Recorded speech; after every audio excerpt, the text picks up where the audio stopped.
یو مسلمان واقعه ده و امام غریبی او مزدوری کوله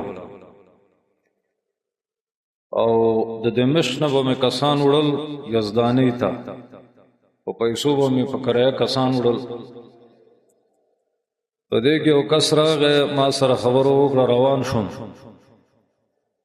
په لاره کې ما ته ویل په دې بله لاره ځم. ما ویل نه زه په دې لاره ځم راځم دا لنډه ده دا ما ته معلومه ده. ویل نه نه په دې به نه ځې په دې بله ځه. راباندې زورور شو چې لاړم لارم ګرانه ده. څه مزل چې مخکې د انسانانو لاشونه پراته دي ډېر زیات لاشونه پراته دي مړي پراته دي او کوپړۍ پرتې دي چې لږ مزل مې وکړو ما ته ول ودرېږه. چې زه ودرېدلم چاړه یې راپسې ویستله او زما د مرګ اراده کوله. ما ته منډه کړه زه مخکې او دا راپسې. آخر مې ورته وویل چې زما دا سورلیم ستا شوه زما هر څه ستا شو خو ما ته څه مه ویل دا خو زما دي خو زه به هله په ارام کېږم چې تا مړ کړم. دا خلک ګینې دا پراته چې دي دا دقسې ستا په شان د مې راوستي دي وجلې مې. په دې وخت کې ما ورته وویل چې زما یو درخواست دی یو هسې مې وجنې هغه دا ده چې ما پرېږده زه 2 رکعته لمونځ کوم. هغې لمونځ وکړه خو ګوره زر زر کوه ما سره ټیم نشته. په مانځه ودرېدلم. مرګ ډېر خطرناک شی دی د انسان حافظه خرابوي. چې په مانځه ودرېدلم هر څه مې د دماغ نه ووته د یېرې لمونځ و مرګ راته مخامخ و. خو دا آیات کریمه زما په خولې راغې د سورة النمل امن یجیب المضطر اذا دعاه ویکشف السوء.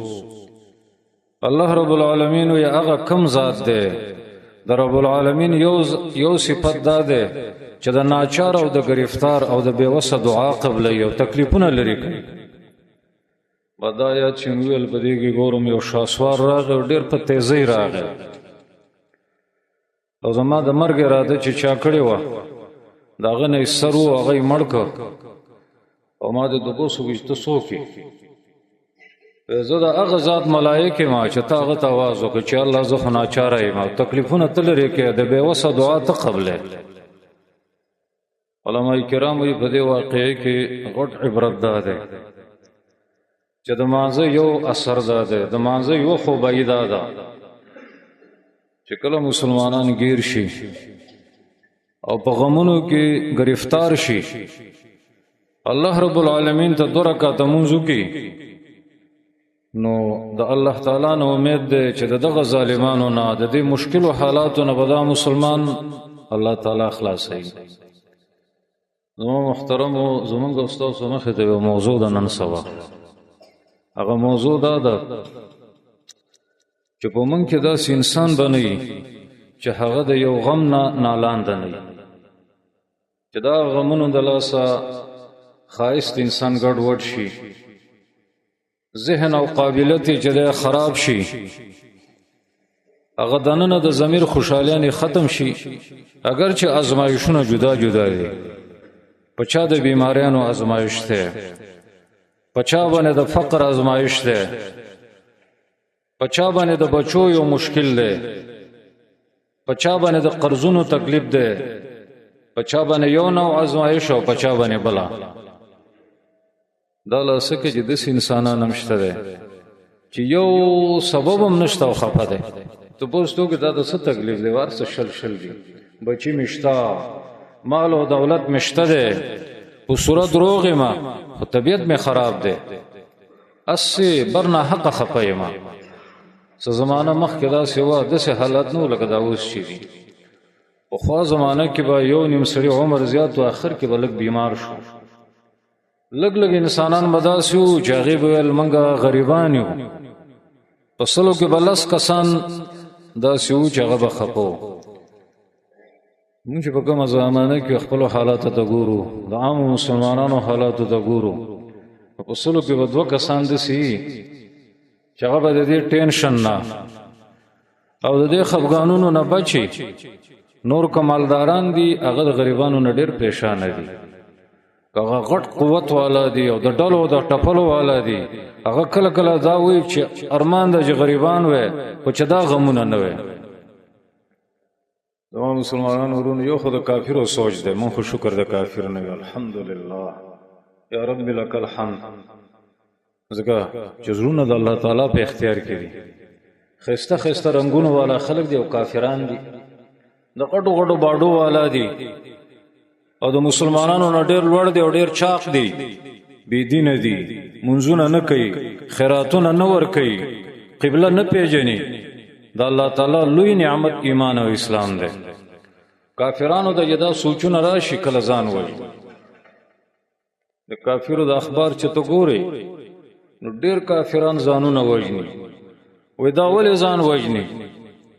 دا خپه دي کنه. او الحمدلله زمونږ خپل طریقې کار دی.